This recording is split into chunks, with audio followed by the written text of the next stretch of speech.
Hello and hi. ഇന്നത്തെ ഈ ഒരു റെസിപ്പി എന്ന് പറഞ്ഞാൽ കൂർക്ക മെഴുക്ക് വരട്ടിയതാണ്. ഞാനിവിടെ ചെയ്തതാണ്, നിങ്ങൾക്കും കൂടി ഷെയർ ചെയ്യുന്നു.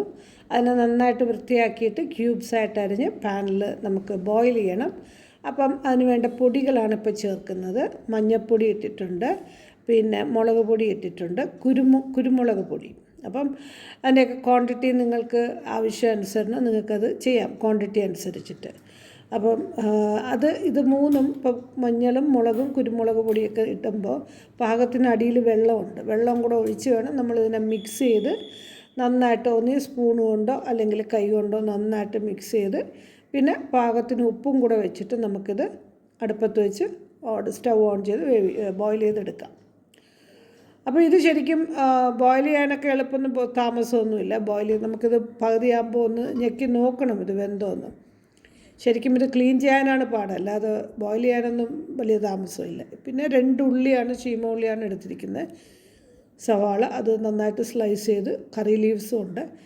ഇനി നമുക്ക് പാൻ വെച്ചിട്ട് ഞാനിവിടെ വെളിച്ചെണ്ണ പിന്നെ കടുക് പിന്നെ ഒന്ന് ഉള്ളിയും കറിവേപ്പിലയൊക്കെ നന്നായിട്ട് വഴറ്റിയെടുക്കാം. അപ്പം ഇത് ശരിക്കും ഈ ഒരു വെജിറ്റബിൾ എന്ന് പറയുന്നത് ഇത് നല്ലൊരു വെജിറ്റബിൾ എന്നാണ് എല്ലാവരും ഞാൻ പറഞ്ഞു കേൾക്കുന്നത്. അതുകൊണ്ടാണ് ഞാൻ നിങ്ങൾക്കിത് ഷെയർ ചെയ്യുന്നത്. ഇത് ചെയ്യാത്ത ആൾക്കാരൊന്ന് ചെയ്ത് നോക്കണേ.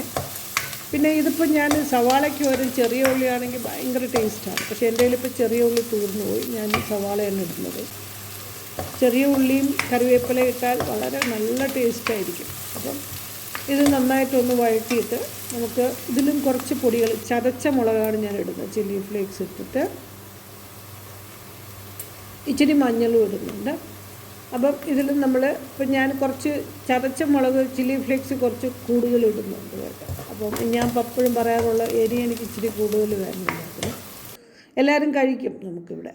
അപ്പം അതിട്ട് നമ്മൾ കുറച്ച് മഞ്ഞൾപ്പൊടിയും കൂടെ ഇട്ട് നമുക്ക് ഇതിനെ നന്നായിട്ട് വഴറ്റിയതിന് ശേഷം ഇപ്പം നമ്മൾ ഈ വെന്ത കൂർക്ക ഇതിലിടുകയാണ്. അപ്പോൾ ഇതിൽ ശരിക്കും വേറെ ഒന്നും നമുക്ക് ചെയ്യാനില്ല. വളരെ നല്ലൊരു സൈഡ് ഡിഷായിട്ട് നിങ്ങൾക്കത് ചോറിനൊക്കെ ഉപയോഗിക്കാം, രാത്രിയിലും കഴിക്കാം. അത് വളരെ ടേസ്റ്റിയാണ്. ഇതൊന്ന് ട്രൈ ചെയ്ത് നോക്കണം. ട്രൈ ചെയ്യാത്തവർ വീഡിയോ ഇഷ്ടപ്പെട്ടാൽ like and share and subscribe ചെയ്യാൻ മറക്കരുതേ. Thanks for watching. ബൈ.